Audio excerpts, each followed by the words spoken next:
class is a reflection of a year's work, and as Yun was saying, actually 2 years' work. And so we're really pleased that we get everybody we wanted. No, I think any coach that says that they did, they're out now lying to you, or they're not recruiting the right guys.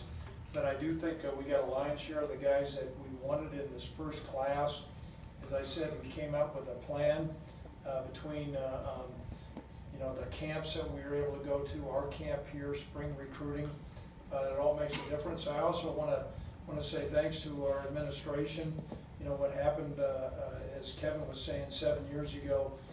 This was the beginning part of the Cowboy match, and those dollars have allowed us to be able to do thorough jobs in recruiting, and it's beginning to show with the performance and consistent performance on our field. So I want to note that as well. So at this time, I'll be more than happy to answer any questions that are out there, because I can comment on each one of these guys right now. The only guy I can't comment is the guy over in the Ivory Coast. Have you ever had such an embarrassment of riches on the offensive line before? Say that again. It's a long, good question. So have you ever had such an embarrassment of riches before on the offensive line like this? So many guys? Of riches. So many guys to choose from. Yeah, just speak plainly. We're in Wyoming. You know what? No, but we needed to fortify our offensive line. You could see the number of injuries we've had and the benefit that we've had by having those players out there. I think we worked really hard. That was a point of emphasis. And then sometimes the stars align right too. Some of the guys that fall one way or the other, this is a case where some of the stars fell in the right way. And offensive line and defensive line, those positions are guys that you really recruit, and then you count on them playing typically in about 2 or 3 years. And so these guys are going to be part of that. Some of them may play earlier, but the potential's there, the work habits are there, the size, and so we're really pleased with that. Offensive tackle, and you signed 2 of them. I know that's a position that's sort of thin for you guys. And we could have more. Would you like to add more than that? Yes. Okay. Yep. Never know when another letter's going to come in. Okay. Yeah, but that's an important position. Yeah. And if you look in the NFL where they pay big money, that's one of those positions. Other questions, Ron? Yes, David. Coach, you built kind of a base with these recruiting classes. Is there some sort of kind of overall mark that you look at with this class, just, adding to that? Well, I think the biggest thing is when Tom Berman and I first met, he stated very plainly that he wanted to play Cowboy tough football.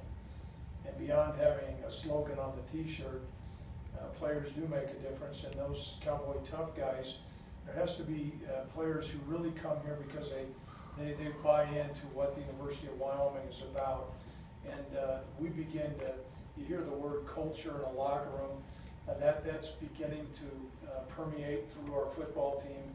The older players are talking to the younger players, and then the guys that we attract in recruiting are buying into that. And so whether it's the lines of scrimmage, which some of the other members from the media talked about, the offensive line or defensive line, it's just a whole mantra with all those other guys. And we think that's going to be our ace in the hole. We feel like for us to be successful and ultimately win the conference and then continue to be one of the premier teams, you've got to be tough here. Football is a physical game. I say it's a man's game played by men, and you bare your soul naked. And that's our brand of football that we play. And so we're attracting those guys, and we think by having that type of mentality, that's going to allow us to be consistent. Now, beyond that, we've got to have speed and athleticism, which we think we're addressing. However, I think that some of those need to be supplemented in this second class. Yes. Are there any plans for any of the guys to enroll early? Yes. A couple of them, I think right now we have plans for 2, I believe, Ian. 2 that are going to enroll early, and that's been sprinkled from time to time. There's a real benefit. Last year you saw the benefit with Levi Williams coming in early. He's been able to be further along as a freshman, and so we're excited about that. Can you talk a little more about that Alawasi, if I got that right? Call him Shady. Oh, there you go. Double O. Yeah, double O, that works. I used to say it again. The full name? Huh? The full name? Yeah. Oluwaseyi. Dang, he's doing That's pretty good. Shay.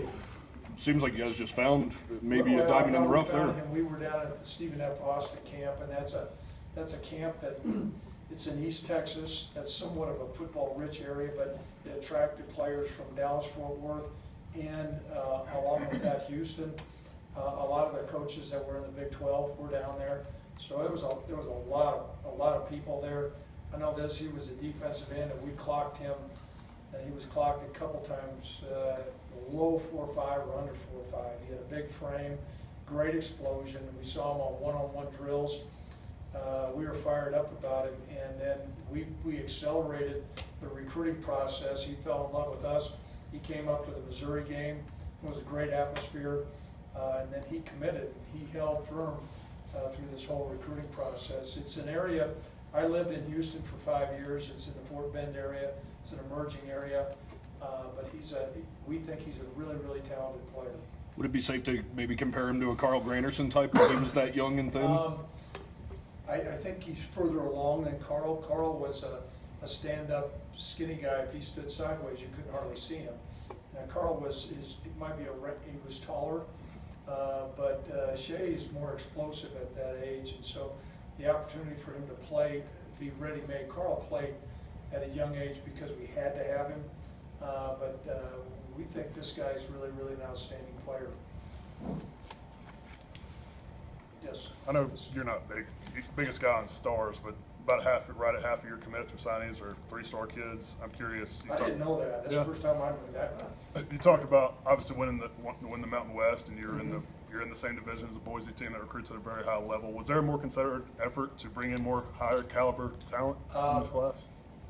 Here's what we will not lose sight of. We knew, Davis said, consistency and certainly beating Missouri was a big, big start. But sometimes what happens is guys lose track of who they are, and they start, okay, we can attract, and I didn't know that all these guys had more stars, but what happens is some coaches take their eye off the ball and they forget, let's dance with who brought us. And so then you start trying to recruit these hotshot recruits, and you get these prima donna guys. And so what we did not do was veer off from our profile. And now, what occurred was because of the success, we got better, higher graded talent. But I gave marching orders to our staff. Let's not forget who we are, what kind of guy we're looking for. But I know this, they're damn good football players. And whoever gives out those stars, it's going to sound like an arrogant statement. I think I forgot more than some of those guys know on them stars. That sounds arrogant, I know, but they're good, and maybe some other people recognized it. I know I think it is the best class we've had since I've been our head coach. I can tell you that, and that's a pretty bold statement, because I think we've done well, but this one's a good one. I think we're going to add some more good players here. How many more are you looking to add even total with the weight class to? We're at 18 right now. We're in hopes we're going to get to 19 really shortly. And so then you're looking at, maybe the low 20s as we go. We could potentially go up to 25, but there's some wiggle room that we have here. And so, if you get to 22, 23, we'll see where we're at. We're always also, in the term, I know it was on ESPN today and everybody's talking about the transfer portal. We are cautious about delving into that. However, if you looked at this last year, the 2 guys that we added from transfers, I think were both hits, and they fit into the makeup of our team, and they were good players. On the subject of the transfer portal, Yes. what's Tyler's situation now that he's applied for that? Does that affect anything? Tyler has been a great teammate, and he's done everything that we've asked him to do here. He's going to graduate. He's been a supportive teammate, and so these are options. When guys come and they fulfill what they aim to do is graduate, then we're all supportive of that.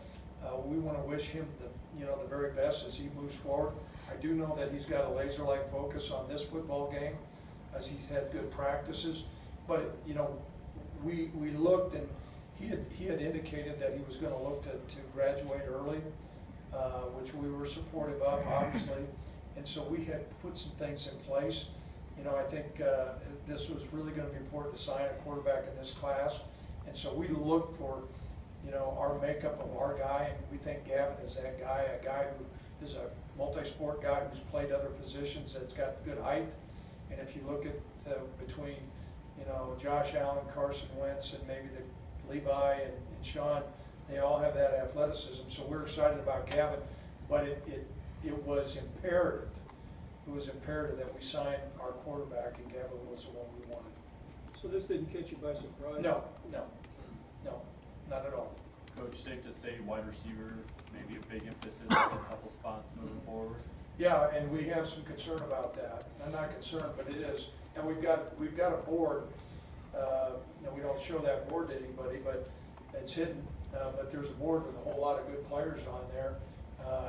And a lot of those guys, as we went through, we kind of knew where we were at. But it's going to be important that we sign a couple, at least two, and potentially three at that spot. I think we're establishing being able to run the football better, and our numbers indicate that, but we cannot be one-dimensional. We have to be able to be more explosive and throw the ball better. We have to have a higher completion percentage. That comes into, you know, protecting up front, which these offensive linemen down the road are going to help with, to be able to run the football. But we have to be able to complete it better, but also, moreover, get more explosive plays. If you remember back, I think in our 16th season between Hollister and Tanner, I mean, it was just big play after big play. We've got to get back to doing that. Would linebackers also be kind of a point of emphasis? We'll probably sign one more. And so, you know, we were in a dogfight with a couple guys there, and it didn't go our way, but there's a good pool there. And like I said, if you get everybody that you wanted, the bar's not high enough. But yeah, we need to sign another linebacker. Other questions that are out here? Can't think of anything else. Big day, a lot on horizon for Cowboy football. I appreciate the interest that